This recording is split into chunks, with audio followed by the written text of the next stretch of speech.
Aloha, my name is Martha Clopin and I'm here with another Medicare Answers in Minutes. Today we're going to discuss retiree insurance and Medicare. One of the reasons that Medicare can be a little bit difficult to understand is because Medicare works differently depending upon whether you have Medicare alone or Medicare with other types of insurance. So one other type of insurance that you can have is actually retiree insurance. A wonderful benefit that you may have earned if you're working for certain companies, especially federal retirees, city, state, county, and even veterans often have additional Medicare that will work alongside of Medicare, additional coverage that will work alongside of Medicare. Now remember, whenever we talk, it's important that you don't use any of this information to make a decision, because this is informational and designed to guide you and get you familiar with some of the concepts and some of the terms involving your journey into Medicare, or for those who you love. So I found a slide and it says, keep calm because someone's turning 65. Well, believe it or not, nationally, the US Census has determined that 10,000 people every single day are expected to turn 65. And if that's you, or if you will soon be there, it's time to learn about Medicare. Now, for some people, Medicare can be a maze because it's not the type of insurance that you're accustomed to having through most of your life. You either get insurance through parents or if you get a job, and there's someone in the Human Resources Department that takes care of all the decisions. But when you transition to Medicare, you will be part of the team that helps you get set up for your Medicare insurance. Now, there are many, many different options that people have when they transition over to Medicare, and I thought I would just cover a couple of them just so people understand why Medicare can be quite a confusing topic. So one option that people can have, they can have original Medicare Part A and Part B. Remember, Part A takes care of hospital benefits. Part B takes care of doctor visits, lab work, things like that. They can have Medicare A and B along with a standalone Part D plan. Part D stands for drug plan. Medicare also allows you to have some assistance with covering costs of prescription drugs. People also can pick up an original Medicare Part A and B with what's called a Medigap plan or Medicare supplement. That's a plan that covers whatever Medicare does not. So if you're concerned that you may not have money to pay for some of the deductibles and co-insurance that can come with the Medicare insurance plan, a Medigap plan is a way to lower what you pay out of pocket, sometimes as little as $0 for certain benefits. Also, you can have what's called your retiree coverage and Medicare. Some people have worked for a company, and one of the benefits is that when you retire, you will still continue to get support from that company to take care of your insurance expenses. So when that is your particular situation where you'll have retiree insurance, if you qualify for Medicare, you will have both retiree insurance and Medicare at the same time.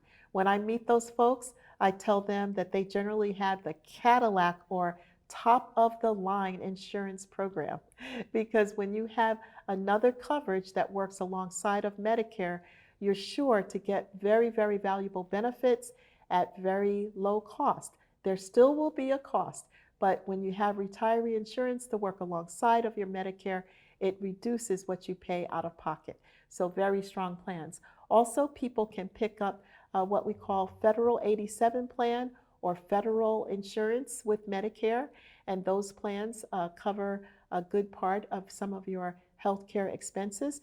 That's why it's really important to know, with all these different choices, exactly what choice do you have. Also, some people who are retired military qualify for what's called TRICARE for Life. TRICARE for Life will work right alongside of your Medicare and again, lower your cost of care. You can also continue with Medicare Part A and B and have active employee coverage. What if you're Medicare age, you and a spouse, but your spouse continues to work full-time? Well, in the state of Hawaii, because we are a prepaid state, in that case, you can possibly have your Medicare insurance plus an employer plan. Both those coverages will work together and lower your cost of health expenses. So all very, very good things to choose from when you have Medicare and additional coverage like retiree coverage. So let's just do a quick fact check. So before age 65, when you're still working, remember, you're covered under an employer plan, and that plan may have some pretty nice coverage. In addition to that, it may cover your vision, and it may also cover dental. So employer plans tend to be quite generous, and they cover things besides just medical visits, hospital. It may also cover dental and vision. That is the employer plans. But don't panic. If you're turning 65 and it's time to transition to Medicare, some of the way your insurance is provided may change, and not all of the benefits that you're accustomed to will be covered by Medicare. But that's why you have to learn so you can fill in those gaps if you need to. Some people are covered again through an employer plan when they have Medicare. Some people TRICARE for life, some people federal retirees, or you may have a state, city, or county retiree plan. Each one of those will work a little bit differently, but most of them will require people to pick up your Part B. If it's not required, Human Resources would take care of that, and you can continue to have your Medicare A and these other additional insurances. Original Medicare will always coordinate with your group Medicare plan or your group health plan, but you have to know what all these different plans are in order to make sure that it happens. At age 65, you can pick up your Medicare Part A. That typically comes at no cost. Why is it no cost? Because the whole time you were working, you were paying taxes, Medicare taxes, and Medicare taxes says at age 65, or if you qualify due to a disability, Medicare says Part A will be premium free. However, there's another part to Medicare, Part B, which takes care of doctor visits, lab work, things like that.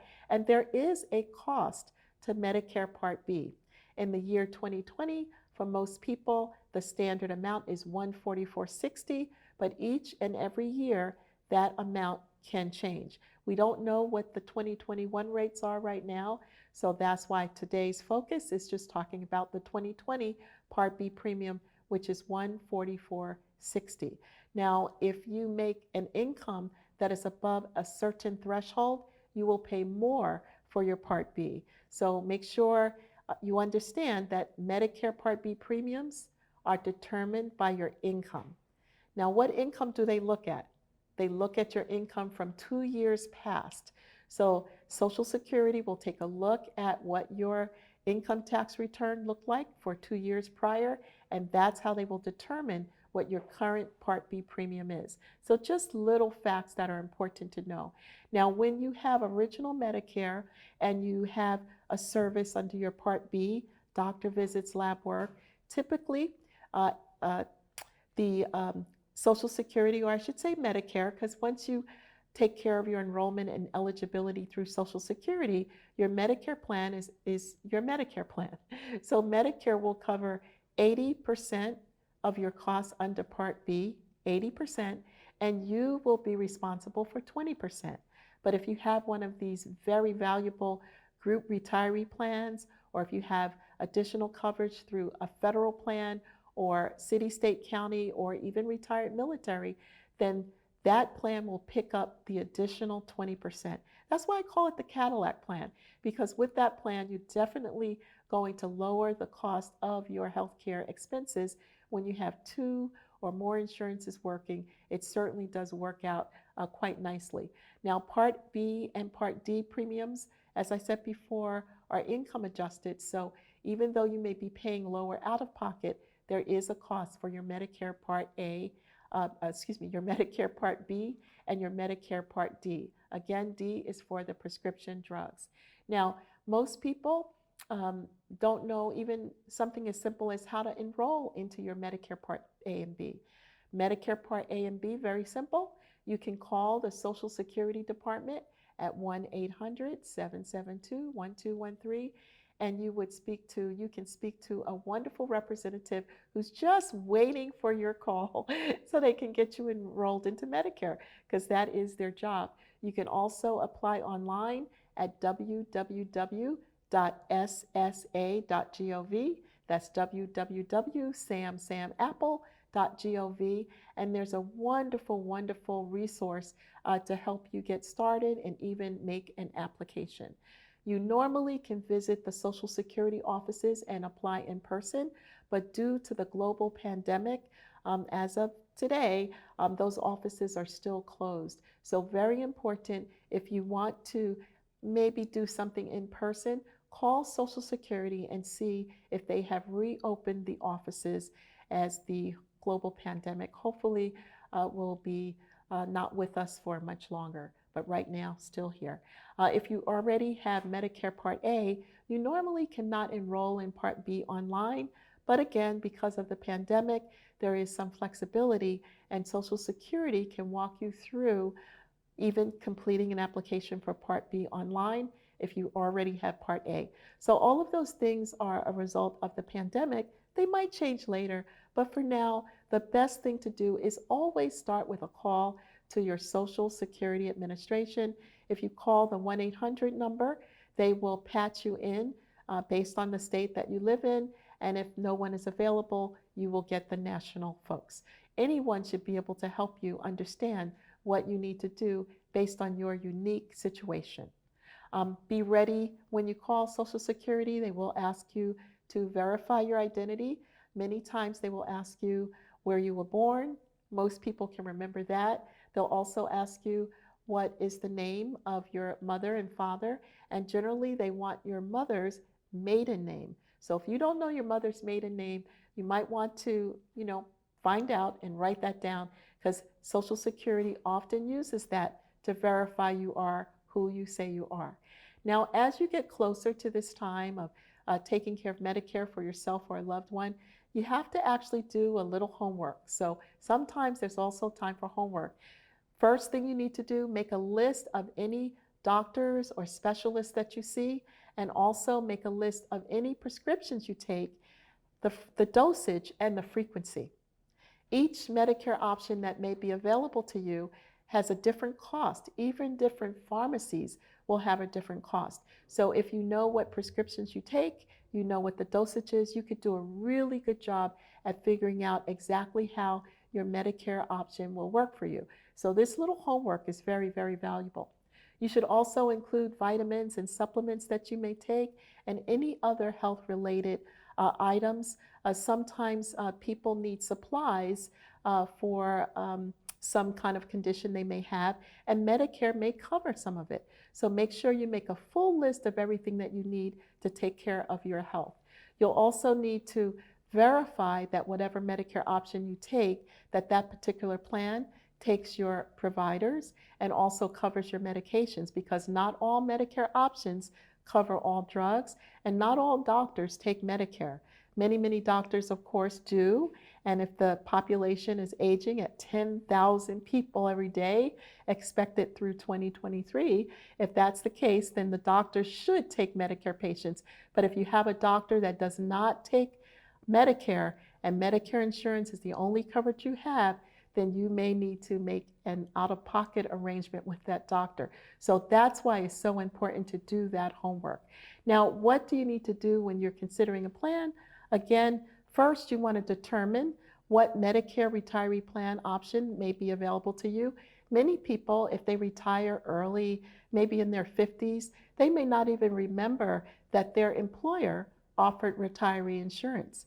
And the retiree the company that you work for, what if they don't have your current address? So it's a good idea for you to follow up with any companies you may have worked for if you think it's a possibility that you may have some retiree insurance working for you there, because that's a very, very valuable benefit.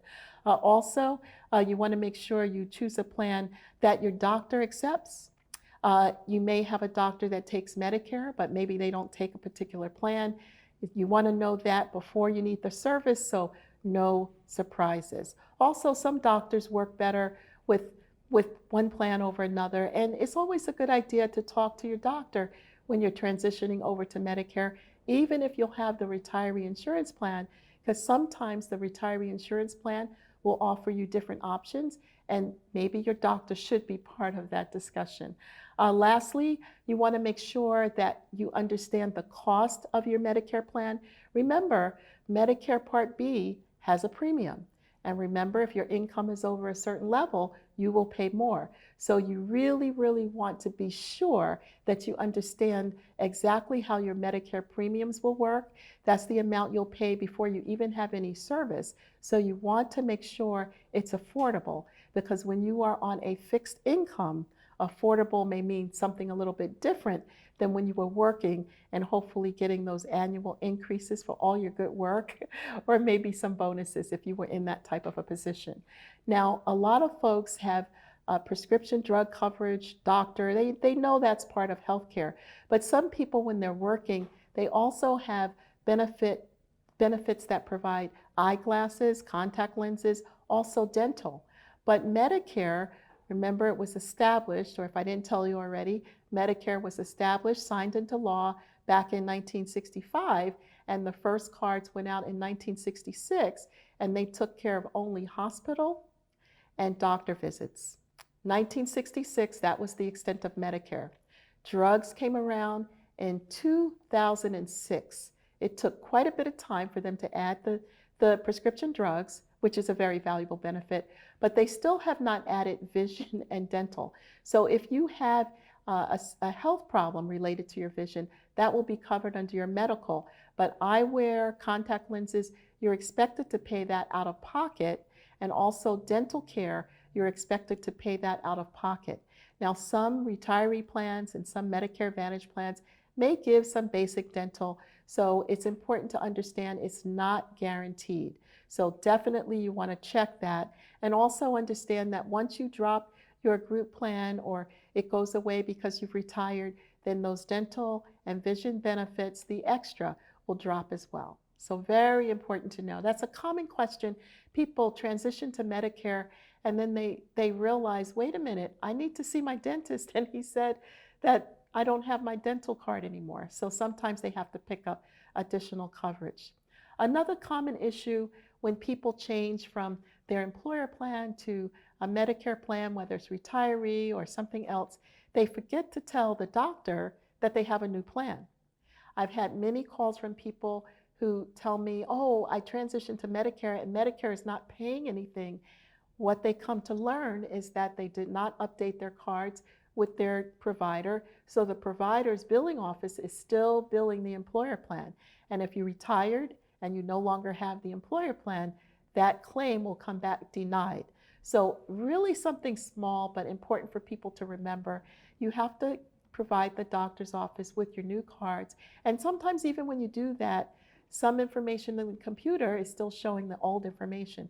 So if you get a claim that's denied and you know that your Medicare coverage is intact, you definitely want to reach out to your doctor's office and make sure the billers submitted the claims to the right insurance program. You got to check, or you'll end up paying costs that are not yours to be paid. And there is no person who actually has the job to check to see what your coverage is. That is your new job when you retire and you transition over to Medicare. Now, who do you reach out to for help? If you're uncertain about your retiree coverage, or if you're pretty sure you have a retiree coverage but you're not sure what to do, well, you contact your employer's Human Resources Department, and for retirees, they typically will have benefit advisors. They're very well trained, and they can walk you through the entire process to make sure you get all the benefits that you're entitled to.